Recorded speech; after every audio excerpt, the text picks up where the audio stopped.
દર્શક મિત્રો, આપ જોઈ રહ્યા છો આજકા ભારત ન્યૂઝ। વડગામ તાલુકા વિસ્તારમાં આવેલા છાપી ગામ આજુબાજુના વિસ્તારમાં જાણે વૃક્ષો કાપવાની ઝુંબેશ ચાલી રહી હોય તેવું જોવા મળી રહ્યું છે। વૃક્ષો વાવો અને પર્યાવરણ બચાવો તેવી સરકાર ઝુંબેશ ચલાવી રહી છે, ત્યારે વડગામ તાલુકા વિસ્તારમાં છાપી આજુબાજુમાં અનેકો ટ્રેક્ટર ભરી વૃક્ષો કાપી લઈ જતા જોવા મળી રહ્યા છે। ટ્રેક્ટર ડ્રાઈવરની પૂછપરછ કરતા તેમણે જણાવ્યું હતું કે આ ટ્રેક્ટર વહેલું અમે કાકોસીના યાકુબભાઈની લાઠીમાં કાકોસી લઈ જઈ રહ્યા છીએ। જો આ જ રીતે વૃક્ષો કપાતા રહેશે તો જનજીવન અને જાનવરો, પશુઓ, પક્ષીઓ માટે ખૂબ મોટી મુશ્કેલી ઊભી થઈ શકે તેવું લાગી રહ્યું છે।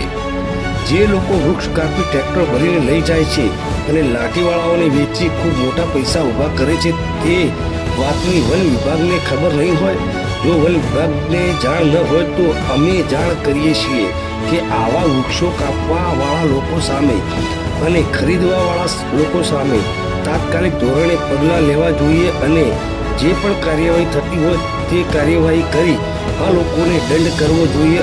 આનાથી આમના વિરોધમાં ફરિયાદ નોંધી કાયદેસર પગલાં લઈ વૃક્ષ કપાતા અટકાવવા જોઈએ।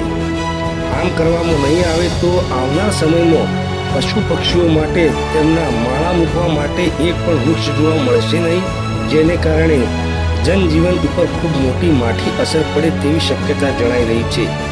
જેથી કરીને આવા લોકો સામે તાત્કાલિક ધોરણે પગલાં લેવા જોઈએ, એ અમારી માંગ છે। જય હિન્દ, જય ભારત।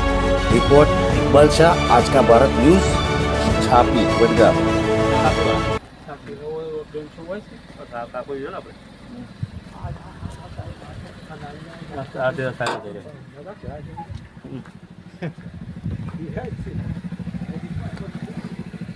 જળવો કાપી લોકો છો બધા બસ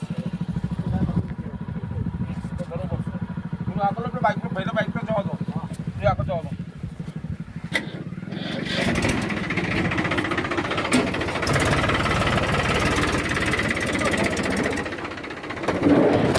થોડી આગળ જવા દે।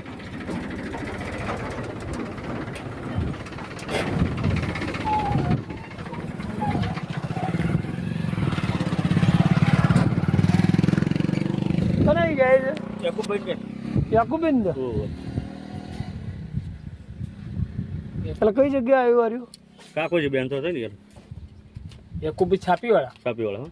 બરોબર, કાકોજી છે? કાકોજી કાકો કઈ મૂકે? આપણે રોડ પર જો કે આપણે કોટાવાળો કોટાવાળા એક બેન છો એ બાજુમાં? ઓવા